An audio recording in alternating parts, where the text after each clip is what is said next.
Salut copain, ça joue bien? Le Frexit. Tu vois, le Frexit, comme les gens t'en parlent, c'est quelque chose de pas possible. Parce que pour quitter l'Europe, il faudrait déjà entrer dans l'Europe. Ah, c'est ça que les gens vous comprenez peut-être pas. En 2004, là, 2005, le référendum vous venez signé. C'était pas pour rentrer, oui ou non, dans l'Europe. C'était pour faire une constitution avec l'Europe.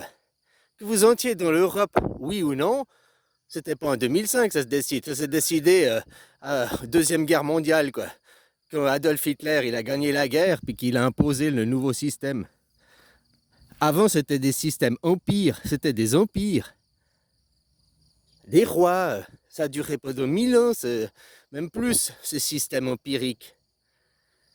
Depuis 1850, on a changé, on a commencé à installer les démocraties. Puis Deuxième Guerre mondiale, ça s'est imposé, la démocratie a gagné. C'est plus les empires qui ont gagné. Les empires sont démantelés. Mais tu vois, tu ne changes pas en un an, ça a pris plusieurs décennies. Là, en 2005, on vous a dit, maintenant le patron c'est l'Europe, il est là, s'est installé. Vous les Français, voulez-vous discuter directement avec le nouveau patron? Oui ou non? Vous avez dit non. C'était pas pour une non-adhésion à l'Europe. C'était pour discuter directement l'Europe, les Français. On discute ensemble. Vous avez dit non. Vous avez dit non. On veut que la classe oligarchique, les riches qui se foutent de notre gueule, continuent à être des intermédiaires entre notre roi, l'Europe, et nous, les Français. On veut que la classe oligarchique soit notre intermédiaire. Tu comprends? C'est ça en réalité ce que ça s'est passé. Donc au lieu de discuter, l'Europe c'est le nouveau propriétaire des lieux, le nouveau proprio. Puis on vous a dit, vous les locataires, vous voulez travailler, vous voulez discuter directement avec le nouveau propriétaire, oui ou non? Vous voulez discuter avec les anciens propriétaires qui servent d'intermédiaires avec les nouveaux propriétaires.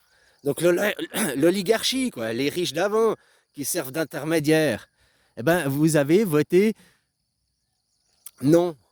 Donc, non pour faire une nouvelle constitution avec l'Europe, non pour traiter directement le peuple français avec l'Europe. Vous avez choisi de mettre une classe oligarchique qui sert d'intermédiaire entre l'Europe, votre roi, et vous, les citoyens souverains européens. Vous êtes des Européens, vous n'êtes pas des Français. C'est déjà ça qu'il faut comprendre de votre tête. La France, montre-moi ton passeport. Il n'est pas français, tu as un passeport européen. Montre-moi ta monnaie. Ta monnaie, c'est l'euro, c'est pas le franc français. Il faut quand même vous réaliser, ça fait 20 ans que votre pays est mort. Enfin, ça fait même plus que 20 ans, c'est en 1948, votre pays est mort. Vous n'avez pas survécu à la Deuxième Guerre mondiale. Hein, l'Europe, on dit toujours qu'Adolf Hitler a perdu la guerre. Ça, c'est dans la propagande officielle. Dans les faits, c'est l'inverse. Dans les faits, on vit dans l'idéologie qu'il a implantée. Créer des États-nations, créer la démocratie, le national-socialisme. Le national-socialisme, c'est le seul mouvement de gauche qui amène à l'anarchisme, qui amène à la votation directe. J'aime bien parce que quand on entend pour vous, la gauche, la droite, les communistes c'est la gauche, les communistes c'est la gauche. Pour vous, dans votre propagande, pour moi, des mecs communistes, c'est encore des mecs de droite. Un système, pour moi, tout ce qu'il y a, tout ce qui est à droite, c'est tout ce qui est système hiérarchique. Dès que tu veux passer à gauche, tu es dans un système où il n'y a plus de hiérarchisation, un système anarchique. Et tu vois, des systèmes hiérarchiques, il en existe des centaines de systèmes hiérarchiques. Enfin non, il en existe un. Au final, il y a un boss, quoi. Hein? Mais il existe une hiérarchie dans l'islam, une hiérarchie. Il existe des milliers de hiérarchies, hiérarchisation. Mais il existe un seul système anarchique. Et c'est la démocratie directe. Le seul pays au monde qui est gauchiste, c'est la Suisse, parce qu'on a la démocratie directe. Le pouvoir au peuple. Nous n'avons pas un système hiérarchique. Nous n'avons pas de chef. Ça, c'est un système de gauche, un système communiste et un système de droite encore, vu que tu as un chef et tu suis les ordres du chef d'une oligarchie. Exactement ce que c'est que la France aujourd'hui. Tous les pays que vous dites démocrates, les États-Unis, l'Angleterre, la France, vous n'êtes pas des pays démocrates à proprement dit, vu que ce n'est pas le peuple qui a le pouvoir, mais c'est la classe oligarchique qui a le pouvoir. Donc c'est des pays communistes.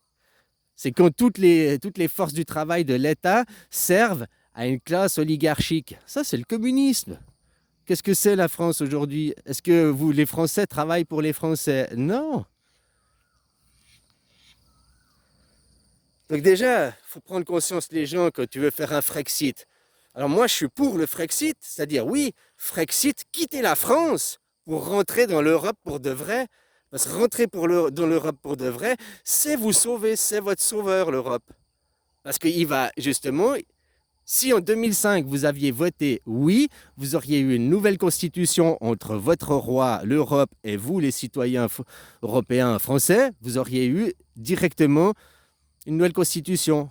Mais maintenant, vous avez choisi une classe oligarchique qui fait que vous n'êtes pas entré dans l'Europe. Vous n'êtes pas européen, vous n'êtes pas rentré officiellement dans l'Europe.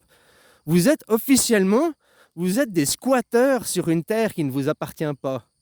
Voilà ce que c'est le peuple français aujourd'hui, des squatteurs sur une terre qui ne leur appartient pas.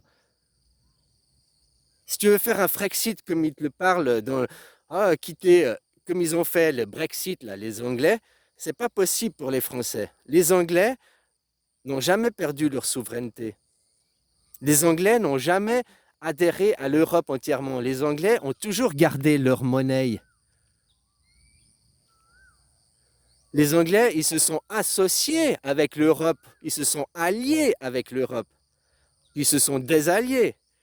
Les Français, vous n'êtes pas alliés avec l'Europe, vous êtes assimilés avec l'Europe. Votre monnaie, c'est l'euro, vous êtes des Européens, vous n'êtes plus des Français. Tu comprends la différence? De faire un Frexit comme ont fait les Anglais, c'est possible. Mais vous n'êtes pas souverain, il faut acheter la terre.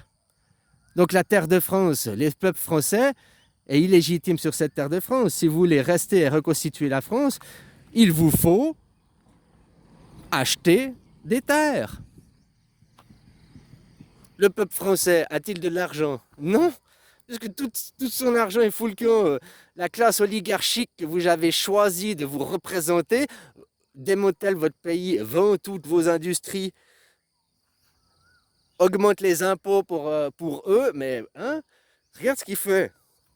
Si maintenant tu prends cette optique que je te dis, ah ouais, effectivement, on n'est jamais rentré dans l'Europe, tu regardes ça tu regardes le sujet comme je te le présente, eh ben, tu verras que ça explique beaucoup de choses et les explications sont plus claires et beaucoup plus logiques en ayant cet état d'esprit de ce qui s'est passé les 20 dernières années en France et ce qui se passe encore aujourd'hui, ici et maintenant.